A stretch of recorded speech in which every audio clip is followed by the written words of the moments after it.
नमस्कार दोस्तों, मेरा नाम आशीष राठौर। शुरू करते हैं आज की वीडियो। आज की वीडियो में मैं आपके लिए एक बहुत ही इंटरेस्टिंग अपडेट लेकर के आ गया हूँ। मेरी पिछली वीडियो का ही ये एक नेक्स्ट वीडियो आप मान सकते हैं। मेरी पिछली वीडियो एक आई थी रुड़की देवबंद रेलवे लाइन के बारे में, जो पूरी तरीके से सफर को बदल के रख देगी हरिद्वार और दिल्ली के बीच में। अभी यहाँ पर जो मैक्सिमम ट्रेनें चलती हैं उन सभी का जो एवरेज टाइमिंग है लगभग 4.5 घंटे से ज्यादा का है। तो इतना टाइम यहाँ की सुपरफास्ट ट्रेनें दिल्ली से हरिद्वार का सफर तय करने में लेती हैं।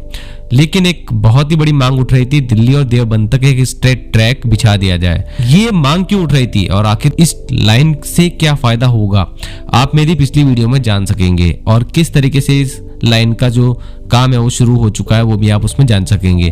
आज की वीडियो में मैं आपको बताऊंगा कि इसमें नया काम स्टार्ट हो चुका है। नया काम क्या है? हमारे रेलवे मिनिस्टर अश्विनी वैष्णव जी जब सहारनपुर आए थे तो उन्होंने यहाँ का भी एक तरह से दौरा किया और उन्होंने आश्वासन दिया है कि ये काम अब तेज गति से चलेगा। अब जब रेल मंत्री जी ने बात कर दी है तो इस काम में तेजी आनी ही थी। तो काफी समय से एक अंडरपास जो कि देवबंद कासिमपुर मार्ग पर बीच में पड़ता था, उसका काम अब कंप्लीट करके दे दिया गया है। ये अंडरपास अब बनके तैयार है और ये इसी परियोजना का हिस्सा था। इस परियोजना ने शेप लेना शुरू कर दिया था जून 2022 से, जब बरनहेड़ा और जाटोल गाँव में, जहाँ पर सबसे बड़ा पेंच फंसा हुआ था भूमि अधिग्रहण का, वहां पर जब मिट्टी डालकर समतलीकरण का काम शुरू हो चुका था ट्रैक बिछाने के लिए। और ये काम अब आगे पहुंच चुका है बहुत, और समतलीकरण का काम तेजी से चल रहा है मिट्टी डालते हुए।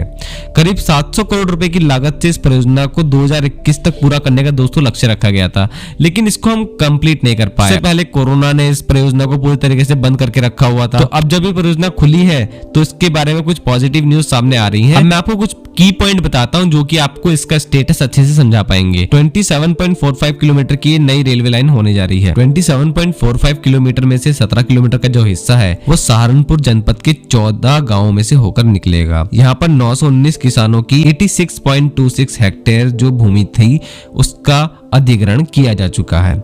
और हरिद्वार जनपद में करीब 11 किलोमीटर रेलवे लाइन बनाई जाएगी और यहाँ पर इसके लिए 11 गांवों के किसानों की 51 हेक्टेयर भूमि का अधिग्रहण किया जा चुका है। ये इसका करंट स्टेटस मैं आपको बता रहा हूँ। 33 किलोमीटर की दूरी जो है वो इससे कम हो जाएगी। ये इसका रिजल्ट निकल के आएगा जब ये लाइन चालू हो जाएगी। इससे लगभग मुझे लगता है रुड़की से मुजफ्फरनगर के बीच की जो टाइमिंग है उस पर बहुत बड़ा असर पड़ेगा। यहाँ पर लगभग अभी एक्सप्रेस है और सुपरफास्ट ट्रेनें जो है अगर नॉर्मल चलती है वो अपनी गति से तो 1.5 घंटे का समय लगभग लग जाता है। और जब ये ट्रैक बिछ जाएगा तो लगभग इसी दूरी को तय करने में आधे घंटे से 45 मिनट तक का ही समय लगेगा और लगभग यहाँ पर 1 घंटा बचाने में सफल हो जाएंगी हमारी ट्रेनें। और 1 घंटा बहुत होता है, तो हो सकता है कि आने वाले टाइम में 3.5 से 3.25 घंटे में दिल्ली से हरिद्वार पहुंचना संभव हो पाएगा, खासकर वो ट्रेनें जो कि सहारनपुर नहीं जाती हैं। अब मैं आपको बताता हूँ कुछ ऐसे गांव जहां पर से लाइन होके गुजर रही है।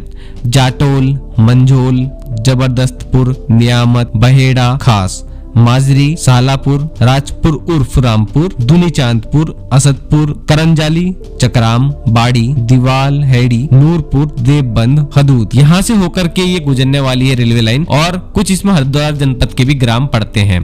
अब ये railway line directly Roorkee railway station नहीं जाने वाली है। आपको मैं आज संक्षिप्त में समझा देता हूँ। रुड़की जाते वक्त, रुड़की से पहले जस्ट पहले इकबालपुर चीनी मिल पड़ती है और यहाँ पर जो रेलवे स्टेशन है वो इकबालपुर का रेलवे स्टेशन भी है।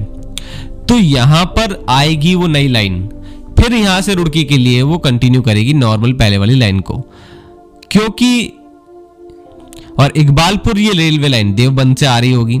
उसके बीच में कुछ गांव है, मैंने बता दिया आपको। मेन 2 रेलवे स्टेशन के ऊपर अभी काम चलना शुरू हो चुका है, बनहेड़ा और झबरेड़ा में। दोस्तों झबरेड़ा जो है वो एक कस्बा है जो कि नजदीक ही पड़ता है इकबालपुर के, वहां पे भी स्टेशन बनाया जाना है। तो यहाँ पर काम तेजी से चलना शुरू हो चुका है और अंडरपास का मैंने आपको काम बता ही दिया। तो कुछ इस तरीके से अभी काम चालू है यहाँ पर और मुझे लगता है कि ये अपनी डेडलाइन को मीट करेंगे और बहुत ही जल्द हम लोगों को हो सकता है कि यहाँ पर ट्रेनें दौड़ती हुई दिख जाएं।